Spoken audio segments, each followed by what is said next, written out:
The Tetons are a mountain range with views among the best, and if you chance to RV there, you will indeed be blessed. Let's see why.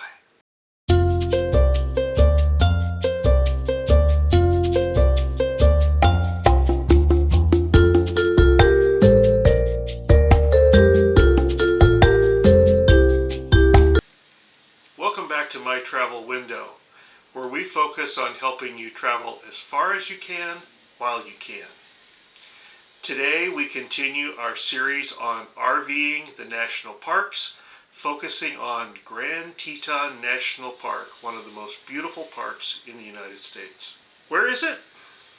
This park is the sister to Yellowstone, as the parks share a border, shown here.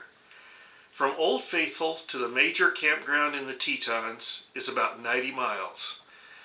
But it's not a fast route. Plan on taking the better part of 3 hours to get there.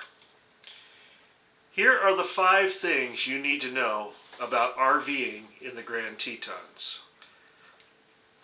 Number 1, Jackson, sometimes called Jackson Hole, is the delightful supporting town with a beautiful city center park that's quaint and in a scenic location with all the services that you will need. It's a destination resort in and of itself. 2, there are 6 RV campgrounds within the park, mostly arranged on a north-south line, as you see here.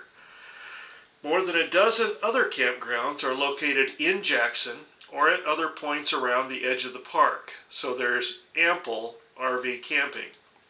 Within the park, RV campsites have a wider variety of options than Yellowstone. Half will accommodate large rigs up to 45 feet, while the rest are targeted at 30 feet or less. Grovant, note the spelling on the screen, and Coulter Bay Village are the largest, with over 300 sites each. Grovant is famous for almost always having open sites even in the peak season and for accommodating long rigs. It's also famous for moose activity, especially in the fall when you can expect moose to regularly traverse through the campground, males chasing females. It is a favorite campground, but it's in the trees and a little removed from the breathtaking beauty, but also more peaceful. Well, as peaceful as a location accommodating 300 RVs can be. 3, make reservations. Historically, Grovant Campground did not take reservations, but as of 2021, all campgrounds in the park require reservations. Go to recreation.gov.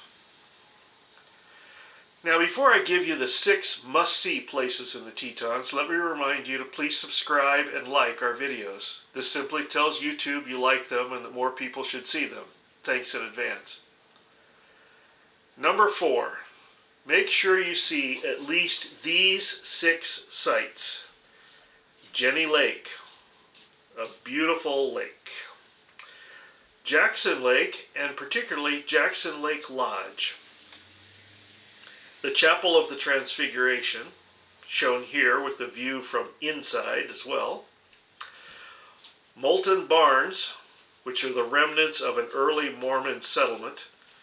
Come here at dawn for shots like this one. If you note carefully in the shot, you can see the sun just hitting the top of the peaks. Also, see the town of Jackson.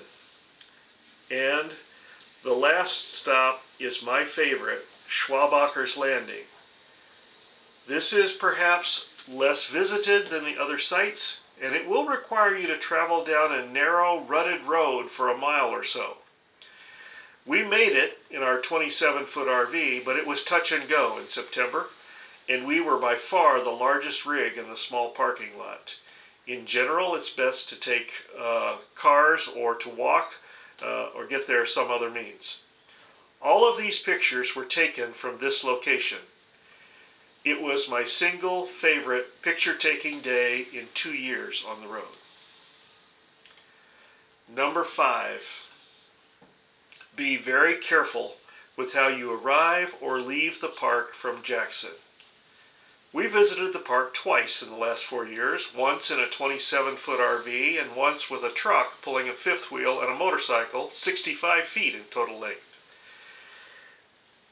We made the mistake of trying to bypass the town of Jackson, which is difficult to negotiate with a fifth wheel, and wound up on Teton Pass. This pass, quote, has some of the steepest grades in the continental USA, unquote, according to the Wyoming Highway Department. We regretted ever getting on this road. It may be the single most RV unfriendly grade in the USA. The pass is 17 miles long, half up, half down, peaking out at 8,400 feet, and with inclines that average 7 to 9%, peaking at 10.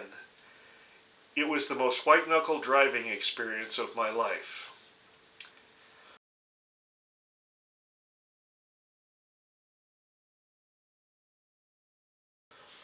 The Tetons are often hidden in the clouds and are still beautiful. But when they're not, there is nothing in nature more gorgeous. Come and see for yourself. Until next time, safe travels.